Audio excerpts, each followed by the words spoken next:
start drawing it together, okay? So I'm gonna use my handy dandy homemade ruler, and we're gonna just use 3 of these rectangles again and go from the bottom of the canvas because we wanna figure out where is our head gonna go? Really important. So the best way to do this is I would just kind of, you can see the bottom of my canvas is right here, okay? So I only wanna know like 3 rectangles. I'm gonna hold my ruler. So you can't really see the 4th one because I don't need that one, but from the bottom of the canvas, I wanna just have 3 rectangles. And so you can kind of see that there, and I'm gonna kind of eyeball it to see where is the center. And you can see it kind of ends up right here. And so those 3 rectangles are kind of the body. So it's gonna be the shoulders and the torso. So we wanna put our person's head right on top, okay? So I would say that looks like the middle. And so you don't need to do this on standing up. I would put this flat on a table. It would make it easier so you're not like holding 500 things. And we're gonna basically trace the shape. We're gonna trace the circle there, and I'll use my marker for this. And let me get that in so we can kind of get started. Doesn't have to be perfect. I'm going really, really simple.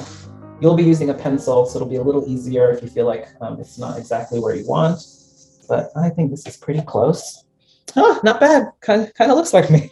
So that's gonna be the head. And all of them are gonna start this way, whether you do Van Gogh, Kusama, Frida Kahlo, or Andy Warhol, we've got the head in place. The next thing we're gonna wanna do is make a torso, okay? And again, we're using our pencil. I'm using a marker just so you can see what I'm drawing. And we wanna give them a little bit of a neck, okay? A little bit of a neck, otherwise they're gonna look like this. It's not cute. So we wanna give them a little bit of a neck. So I'm just gonna stand in front so I can see exactly what I'm doing. I'm gonna draw 2 lines. We're gonna do a little neck here and a little neck there, okay? That's the neck, pretty simple. Now that we have a neck in place, we're just gonna draw some shoulders and a torso, okay? And again, we're using our pencil because we can change things when we start painting.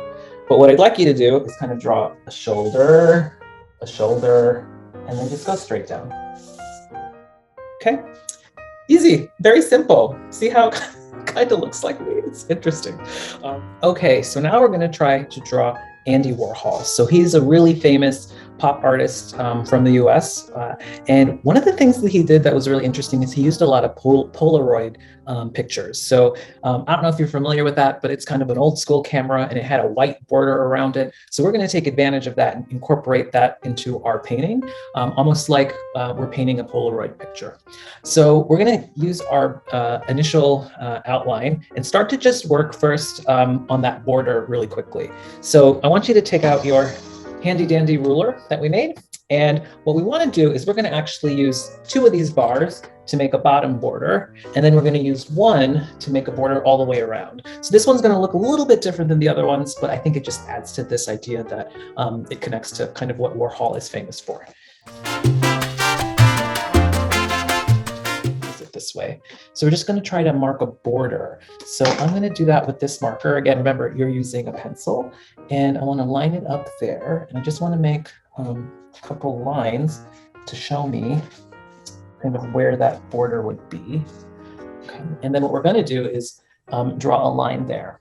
So we use the 1 bar below, and then we're going to try to do a half. So what I would do is fold this one. So remember we had 4 bars, 1, 2, 3, 4, and we're going to fold this one in half. So we're going to now have a smaller border that we can use to go all the way around. Because a Polaroid picture, you would actually hold on to the bottom because it was thicker. So we want the white border to be thicker here and then thinner all the way around. So, okay, so we have those 3 lines we had from before when we made our ruler with 4 bars. I just took 1, folded in half, drew a line down the bottom, and this is going to be the width of the border around the sides, the top of the image. So what I did was just use that blue line and then make some markings. So I kind of know how far to go in, and then I'll go back. And it'll be easier when you do it on a flat surface. I'm trying to do it standing up. But then you can just use the edge of your pad and connect the dots to create a border around the image. So I'm going to do my best to do it for you guys real quickly, kind of using the marks I made. And so remember, the bottom one was a full bar. The ones on the side were the half.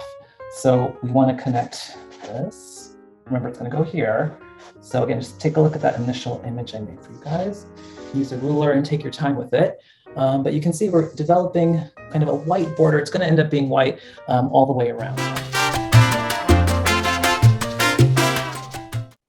Okay, so we made the border around, and using your eraser, you cleaned up the lines from before. We have the bottom of the torso. So it's kind of like a little bit of a picture frame. So now we can work on the actual figure. So a couple of features that Andy Warhol is kind of famous for, at least how he looks. Same thing with all the other artists we're painting, is they have distinctive features. And that's going to help us make it more connected to them.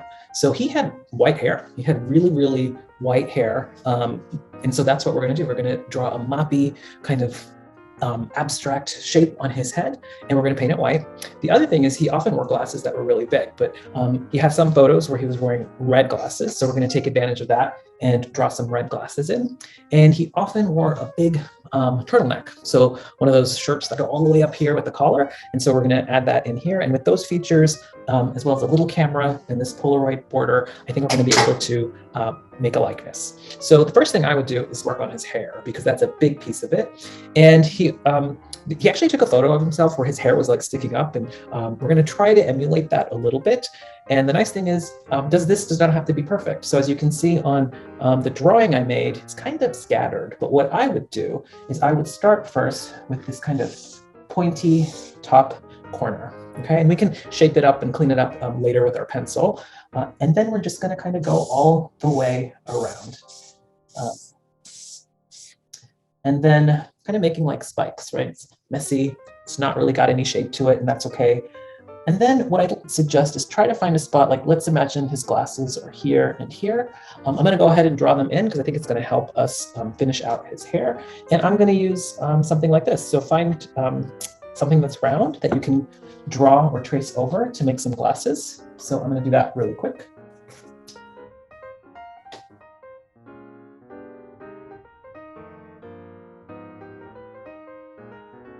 So that gives us an idea of his where his glasses would be. So now I would find a spot like right here, right above there, and we're just going to try to like part his hair. So we're going to do one line in this direction. Yours will be a little less messier than mine. Perfect, because we're going to part his hair a little bit. And then we're going to have one go kind of into his glasses a little bit, kind of like that.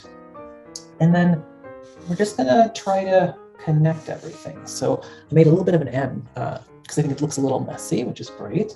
And then we're going to go back here and just make some big shapes. And again, it doesn't have to be perfect. We're just trying to convey some moppy white hair. And so there you go.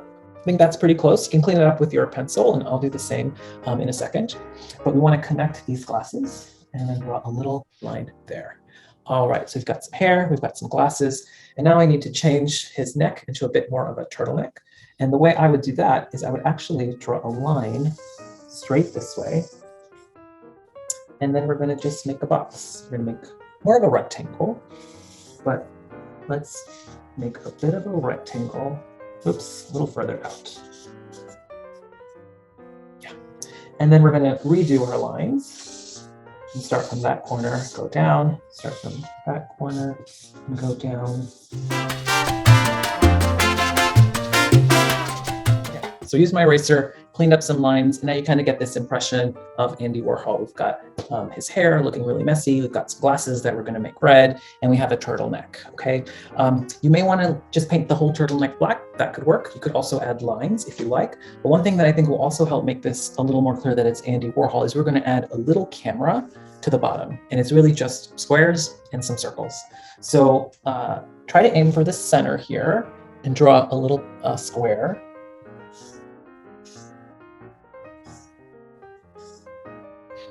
Okay, not bad. It could be a little better. This is where I would use my eraser and clean that up a bit. All right, and again, because we're using, pretending that this is a Polaroid picture, I'm trying to make like an old school camera. So I know some of you may have never seen one because we all carry them in our phones now, but we're just gonna make a big square, add a circle in the middle, and then add a little rectangle on top, which is like the flash. So hopefully you can make yours a little straighter than mine, but I would clean that up a bit. Yeah, and so now we've got a camera, we've got a turtleneck, it's gonna be red glasses and some white hair and a Polaroid border. And there you have a drawing of Andy Warhol. So when it comes to painting, this is what I would suggest. I would actually paint this square first, gray or whatever color you would like. And then I would paint this white after, because you want this to be as neat as possible. So I'd probably start with the gray and then do the white. And then at least you've got the background done. That's what you want to start with. You want to do the background. And then you can use those same colors in white and put in his white hair. And then I would use some kind of flesh color, skin tone color on this circle for his face, and then paint in these red glasses after. It'll be easier to do it that way. And then turtleneck can be black. You could also, if you painted the whole turtleneck black and you want to add more detail, you could add in like white stripes, which is what I did in the image, but you don't have to do that. But that'll give a little bit more texture, feeling, a little more detail in there. The other thing I did on this painting, which you don't necessarily have to do, is you'll see in the reference image that I went back and I traced everything in black. So when we paint, we're going to end up painting over this, but you may want to go back in with some black paint and just outline his hair, outline his face. It's up to you. You don't have to. It's really your artistic preference. But I hope you had fun, and I can't wait to see how it turns out for you.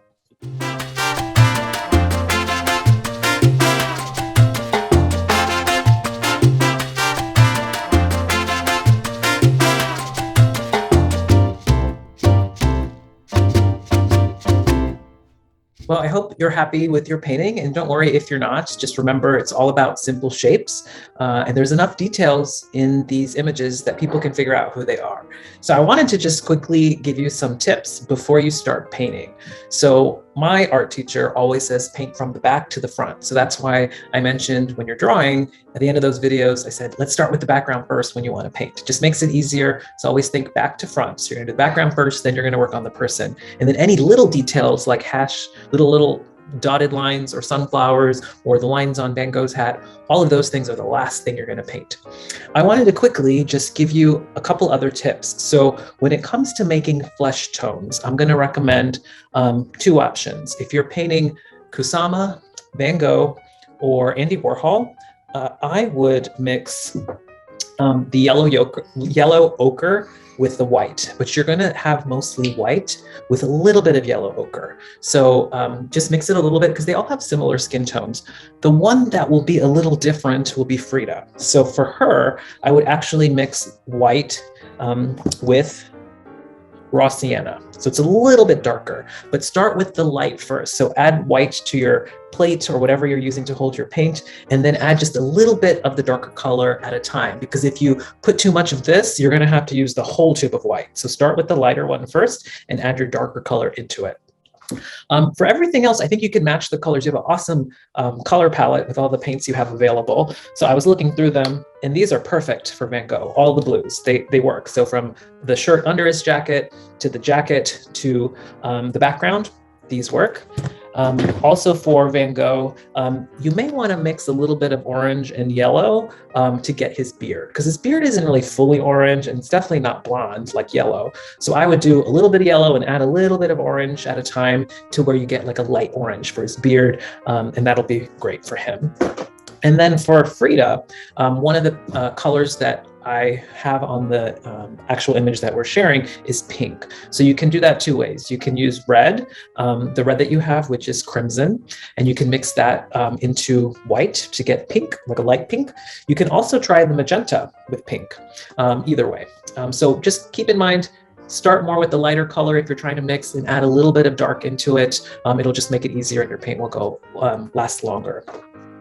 The last thing I would suggest is, you can see in my painting here, this is an old painting I did of Kusama, and that's a very old painting. I think it's actually one of the first paintings I did back in 2018 of Frida Kahlo. It doesn't exactly look like her, but I still like the painting because I painted it a long time ago. And for both, you can see I made like these really bold black lines outlining, like here it's her shirt, here I outlined her hair. So you can do that, but I would do that at the very end. After you finish painting, you can go in with some black paint and make those lines. You don't have to. But if that's something that you want to try or it looks interesting, go ahead and try it. The very last point I'm going to suggest is if you are interested in actually adding a face to these images, like eyes, a nose, or lips, feel free. I think they kind of work this way, but they can definitely work with more features. So I'll leave that up to you if you want to go in and add more details. But my goal was to make sure that we focused on simple shapes and that you guys had fun. And if you feel like stressed out about adding eyes and if they're not perfect, don't worry, go back, paint over it, and just go back to what you had before. But either way, I hope you have fun, and thanks for joining me. I can't wait to see what you make. Bye.